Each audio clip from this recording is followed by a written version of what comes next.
Hey, what's up, guys? My name is Vishal. Just subscribe to my channel Vishal Chandra Accountancy 11-12. Origin of transaction source document of accountancy. ठीक है, ये chapter next chapter है before the accounting question, after the accounting question ये next chapter है source. तो देखते हैं अगला टॉपिक क्या है, source document of accounting. These documents are first record about the detail of business transaction. Such document reports the date, amount, parties involved, and nature of the transaction. Entries in the books are always made from the source document. तो यहाँ पे बनता है यहाँ पे sir,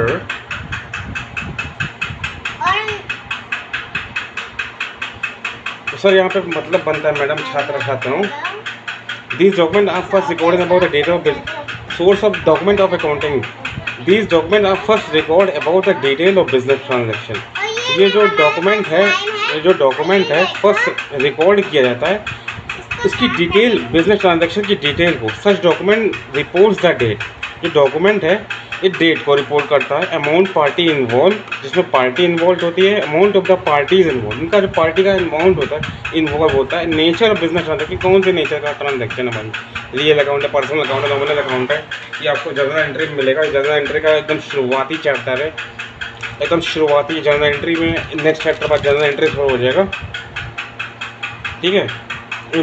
entries are of in the books are involve made from the source document.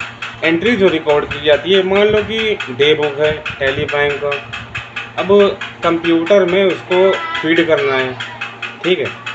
अब computer में feed करना है तो सोर्स डॉक्यूमेंट क्या, आपकी रिसिप्ट हो गई, कैश मेमो हो गया, invoice book.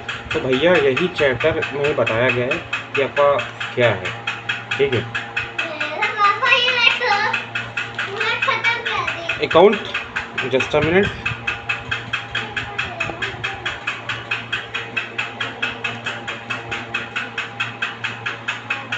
Account are verifiable objective principles of accounting. Account जो है verifiable objective principles of accounting. Verifiable account according, sorry यार, अकॉर्डिंग टू, अकाउंटिंग नहीं, according to verifiable objective principles of accounting, each objective recorded in the books of account should be adequate proof of to support it. According to verifiable objective, verifiable objective मतलब कि verify हो गया, मान लो कोई आपका slip है, कोई भी प्रूफ है आपका, वेरीफेबल ऑब्जेक्टिव है। अकाउंटिंग प्रिंसिपल, इसी अकाउंटिंग के प्रिंसिपल के through each objective recorded in the books of account, जो वेरीफाई हो गया तो क्या कहते हैं कि बुक्स ऑफ अकाउंट में रिकॉर्ड कर दिया जाएगा like a proof to support it. These document are written होता है, ऑथेंटिक होता है, प्रूफ आर करेक्टिव होता है, एंड करेक्टिवनेस होता है record of transaction, recorded transaction. Correct तो होता ही है, उसको देखने वाला भी जो अधिकारी है, कर्मचारी है, वो भी फिर कोई कस्टमर है, जो भी आउटसाइडर है, आउटसाइडर पार्टी है, तो मान लीजिए उसके लिए रिकॉर्डिंग ट्रांजैक्शन करेक्टिव है, करेक्टिवनेस है, ठीक है। कैश मेमो पहला पॉइंट है, when trader sell the good for the cash given a cash memo, just a minute.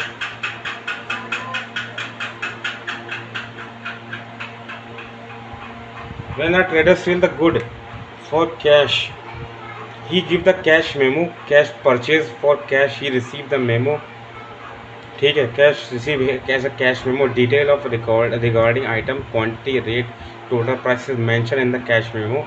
Cash transaction are recorded in the books of account on the basis of account, on the basis of this cash memo, ठीक है। Cash memo क्या है भाई, अगर trader cell करता, कोई भी trader, कोई भी दुकानदार है, कोई ट्रेडर है, दुकानदार है, कोई कंपनी है, कोई भी ट्रेडर है, ठीक है, कोई भी फ्लिपकार्ट है, अमेज़ोन है, जो भी है, शॉप्सी है, जो भी आप जहाँ सामान खरीदते हैं, मैक्स है, तो ट्रेडर सेल करता है बुक्स, अरे sorry, goods for cash, cash पे सेल किया, ही कैश मेमो बनी उसकी।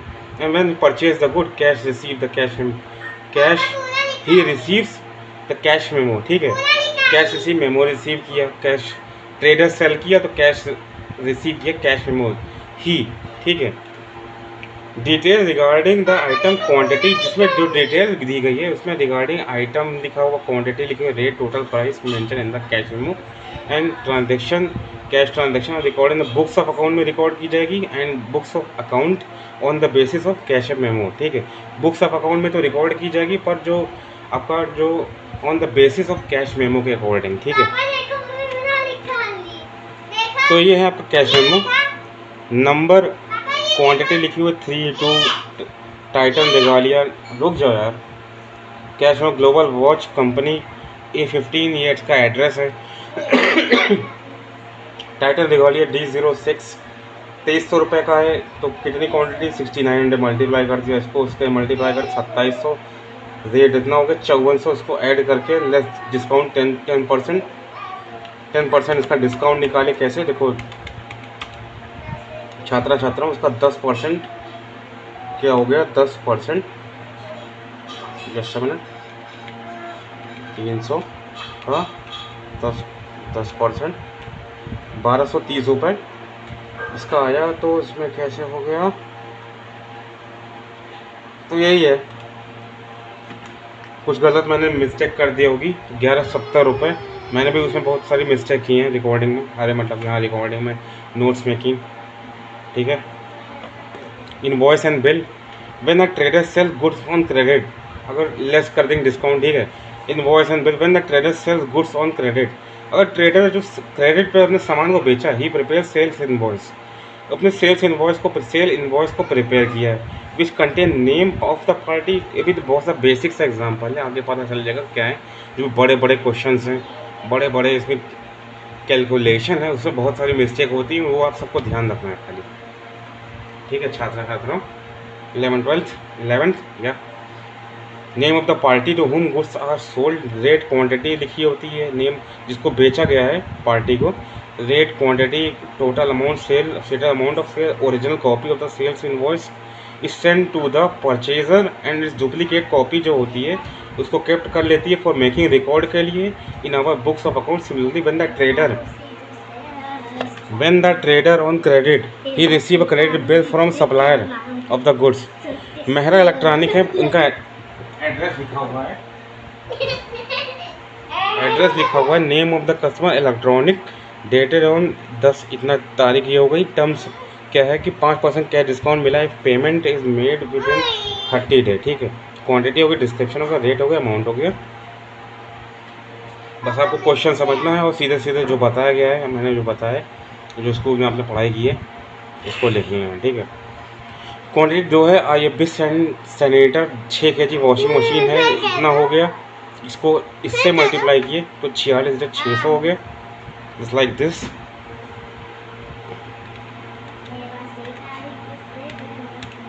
ठीक है, IFB एक क्वांटिटी एग्जीक्यूटिव क्या है, executive plus 5 kg washing machine 19,500 गुणे 2,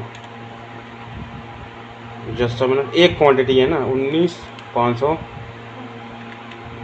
2 का मल्टीप्लाई 1 तो 19,500 यहाँ पे उतर रहेगा। कैलकुलेशन बहुत ही बेसिक कैलकुलेशन है, 2 क्वांटिटी, इसका क्वांटिटी लिखी नहीं गई है मैंने लिखी नहीं, कुछ गलती गड़बड़ हो गई है। यहाँ पे सेल्स 10% निकाल दी इसका, तो एक जीरो हट गया यहाँ पे, जैसे कि ये सेल्स है, कहाँ गई, इसको ऐड कर लिए, इसको 46,600, 19,500, 29,000 तो ये आ गया 95,100 रुपये। उसका 10% सेल्स टैक्स हो गया, 95 10%, तो ये हो गया आपका। इसको ऐड कर लेंगे और 400 रुपये जो भी है इसको ऐड कर लिए और यहाँ पे ये निकाला है। तो बेसिक्स एग्जांपल, ज़्यादा ध्यान देने की ज़रूरत नहीं है, बहुत ही कैश मेमो है, सब कुछ प्रिंटेड होता है। पहली बात तो बस वो एक कॉमन सेंस जलाने की ज़रूरत है बस। Okay, receipt, when a trader receive a cash from a customer he issue a receipt containing the date, amount, name of the quantity, customer, original copy of the receiver given to customer and duplicate copy is kept for making recording the books of account। when the कोई trader receive कर रहा है cash from customer से receive कर रहा है, issue receipt containing the date, amount of the name of the customer record होता है, ओरिजिनल कॉपी रिसिप्ट वो होती है गिवन टू द कस्टमर को दे दी जाती है, and duplicate copy is making for recording the books of account. Debit note, When he return goods to the supplier, when he return, debit note क्या है, when he return supply को goods वापस कर देता है, we prepare debit note and send to supply with return good. We prepare debit note prepare की जाती और सप्लाई को सेंड कर दी जाती रिटर्न गुड्स, किसको वापस कर लीजिए। Debit is a document, debit note is a document, source document which contain date of the transaction, name of the account which is debited. तो देख लीजिए डेबिटेड ये है, डेबिट नोट ये है, सीधा सा फंडा, नेम एड्रेस ये है, डेट नंबर है, इनका पता ये है। यहाँ पे इनकी जैसे आप लेटर तैयार करते हैं वैसे ही लेटर, पत्र, ठीक है। क्रेडिट नोट, और व्हेन क्रेडिट नोट क्या है, when he goods receive back from the customer, credit note हो गया, ठीक है। When the goods receive from back from customer, credit note send to the indicating customer account has been credit to our books, ठीक है। और duplicate copy जो होती है क्रेडिट नोट की, रिटर्न कर उसको रिटेन कर ली जाती है फॉर रिकॉर्ड पर्पस के लिए, ठीक है। Paying slip, paying slip this is the form of labour form of bank is use for deposit money in the bank. एक तरह का फॉर्म होता है जो बैंक द्वारा रिसीव किया जाता है, इज यूज़ किया जाता है इसको deposit money in the bank. Paying slip जैसे कि आपका बैंक में खाता जब पैसे जमा करने में पेइंग स्लिप होती है वो, ठीक है। इसमें कितनी नोट कितनी है, कितनी नोट कितनी है, 200 की नोट इतनी, 500 की नोट इतनी, 2000 की नोट इतनी है, और 100 रुपये, 50 रुपये, जो भी आपकी 200 रुपये, ठीक है। इतनी इतनी नोट और पता, नाम, मोबाइल नंबर, और ये एक बैंक कॉपी रख लेता है, एक वो रख लेता है, एक आपको वापस कर देता है, ठीक है, ठीक है। जस्ट अ मिनट, ठीक है। एकदम स्टैम्प लगा के साइन करके, signal by cashier from the bank, sign by the cashier from the bank. Cheque, cheque is a order in writing deposit drawn upon bank to pay a specified sum to bearer of the person name in it. Each checkbook has been counterfoil. Some detail entered in the check are filled. Simple C भाषा है, छात्र check एक तरह का order है जो return drawn writing में drawn किया जाता है अपॉन बैंक टू पे द स्पेसिफाइड सम, कुछ सम जो कुछ अमाउंट होता है, कुछ पैसे होते हैं, जैसे 5000, 10,000, 50,000, 5 लाख, जो भी होता है, 1 करोड़, 2 करोड़, जो भी हो भैया। Bearer to the person name in common करोड़पति, nominate each cheque party is counterfoil which same detail enter in the cheque are filled, ठीक है। सेम डिटेल जो होती है इंटर कर दे, चेक आर फिल्ड हो जाता है। Counter foil remain the accent holder of the future reference, ठीक है। फ्यूचर रेफरेंस के लिए अकाउंट